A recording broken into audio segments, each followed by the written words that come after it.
So hi guys! Ngayong araw may bagong dating tayo at para sa mga mahilig sa vinyl, magandang balita to. This is the project debut Evo 2 Turntable. Ito na naman naririnig, kumakaba-kaba itong So kung gusto mo lang seryosohin yung vinyl listening pero ayaw mo nang masyadong komplikado, ito yung klase ng turntable na magandang simulan.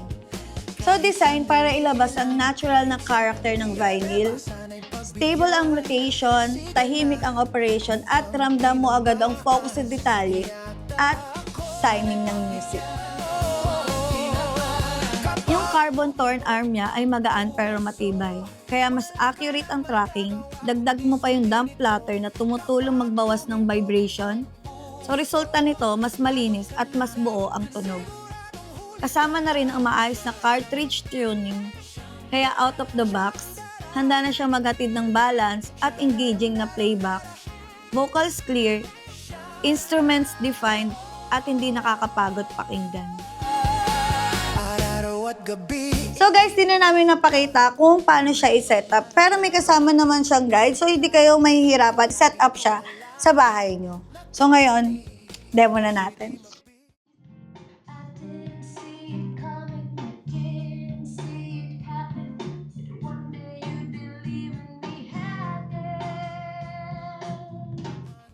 So kung nag-iisip naman kayo kung paano natin siya napatunog dahil wala siyang built-in speakers, meron lang tayo ditong Phono preamp at nakakonect sa ating Eversolo papunta sa ating passive speakers.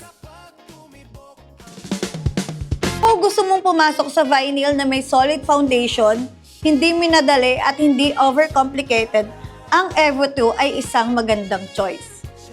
So kung gusto mong ma-experience ang Evo 2 ng personal, visit us here at Hi-Fi by Nicely Done. Ang address namin ay 103A Biak na Bato Street, Barangay Siena, Quezon City.